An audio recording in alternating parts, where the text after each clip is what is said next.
نبی علیہ السلام فرمائی سلویخ روز با دجال پا دی مقدس مکہ گرزی 40 دن. سلویخ روز کی باغا دا مشرق نا مغرب پورے جنوب نا شمال پورے پا دا علاقہ چکرو لگے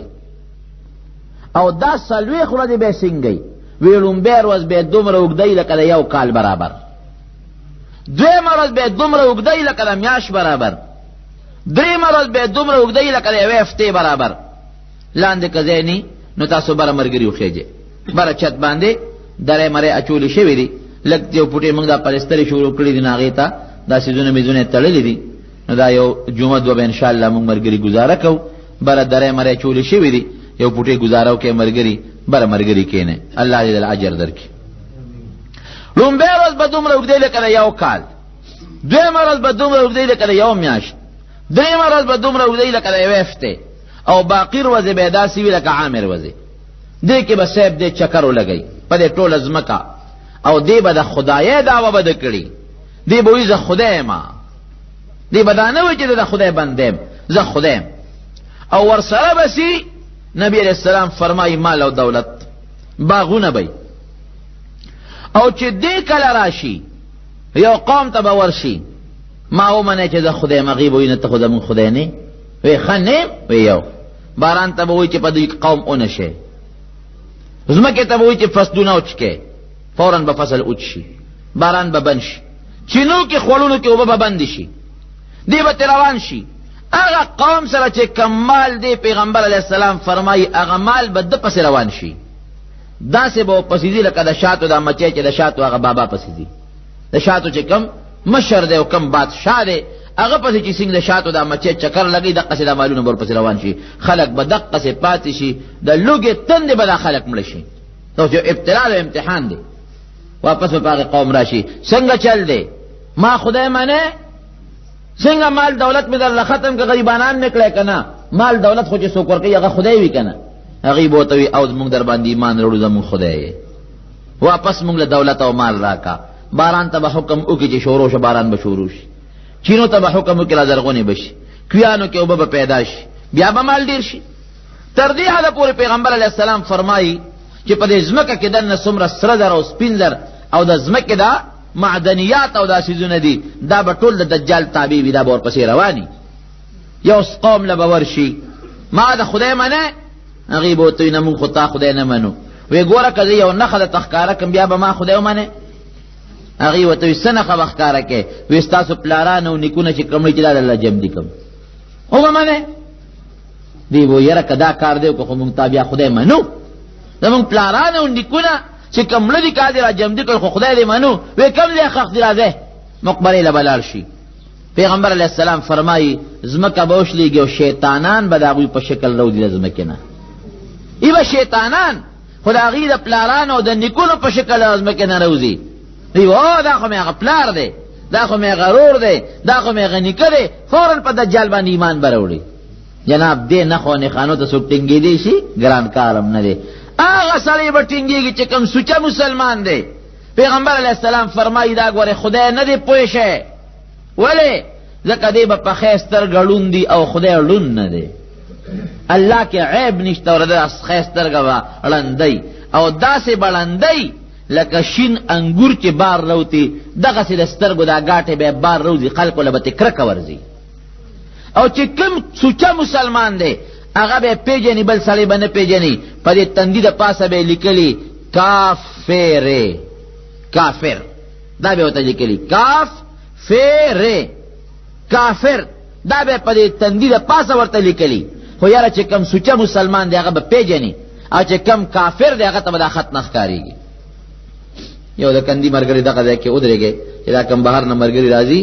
هغه دا نور مرګري بره لار ورته سموي چې بره خیږي لږ غوندې لاندې ځای لږ تنګ دی نو خبره دا ده چې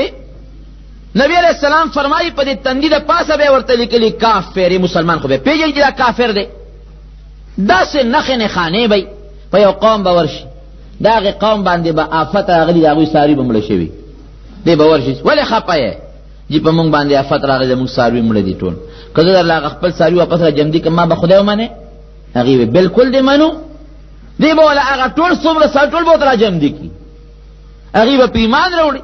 چې واقعي خدای خو همتی لکه موږ له هغه خپل څاروي زرغون کړل. کم قوم چې په ایمان راوړي هغه قوم څاروي چې د شپې کور ته راځي ګوورې د غولانځې به یې ډکې وي، تشي به یې پړسېدلې وي او ښه مضبوط څاربه به. کم قوم چې په انکار وکړي او دې نه مني چې ته خو خدای نه ته کافر یې، د هغې څاروي به ټپي، غولانځو کې پی به ني او د لوږې به مړي او په علاقه کې به هېڅ قسمه ګیا ني دقه. لیکن پیغمبر علیه السلام فرمایي داسې به هم وي چې کم قوم په ایمان راوړي باغونه به ورکي، کم قوم چې په ایمان نه راوړي هغې له به اور ورکوي، په اور به یې سوځوي. خو نبی علیه السلام فرمایي چې د دجال دا کم جنت دی نو ظاهر کې تا ته جنت ښکاري خو په حقیقت کې اور دی ګورې، او چې کم د اور دی دا ته اور ښکاري خو دا په حقیقت کې جنت دی ګورې. دی چې کم جنت درکړي دا د خدای عذاب، دی چې دله کم اور درکړي نو ظاهر کې خدای اور ته وغورځوي، خدا جنت ته الله به درته خوشحالي درکړي. ټینګ شه ورته جناب دا دجال به په دې مخ د ځمکه ګرځي، دا کم ځای دی او کم ځای پیدا شوی دی. نو دی کې خو به هر صورت پوره تحقیقي او یقیني خبره نشته. خو د نبی کریم صلی الله علیه وسلم په زمانه کې یو الکو ابن السیاد په مدینه منوره کې اوسېده. هغې نه معلومیږي دا چې دغه ابن السیاد دجالو، ځکه پیغمبر علیه السلام هغه ابن السیاد سره څو ځله ورغلی، دا یهودي ښځه و یهودي سړی و، د هغه بچی و او یو باغ په مدینه منوره کې هغې کې اوسېدل. نبی علیه السلام یو وفرمایل یو ځل وی ابن السیاد دا دجال به پیدا کیږي،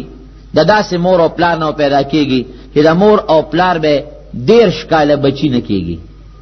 13 کاله پس به یو بچی وشي، 13 کاله پس چې کم بچی وشي نو دا هغه بچی سترګه وړندی ابا ډېر بیکاری، مور او پلار به هم ترې تنګي، او هغه بچی چې اوده شي نو زړه به بیداري، سترګې به اودې وي. هغه بچی به ناشنا خبرې م کوي، او دغه یهودي مور او پلار نه چې دا کم بچی پیدا شوي وي نو پلار به نری وي، پوزه به یې داسې لکه د توتي مخوکه او لوړ دنګ به، او ردې دجال چې کومه مور ده دا به ډېره سربی غټه ښځه به، ډېره مضبوطه پهلوانه ښځه به. یو صحابي فرمایي چې په مدینه منوره کې مونږ واورېدل چې د فلانکي یهودي ښځې او سړي په کور کې یو ماشوم پیدا شوی دی،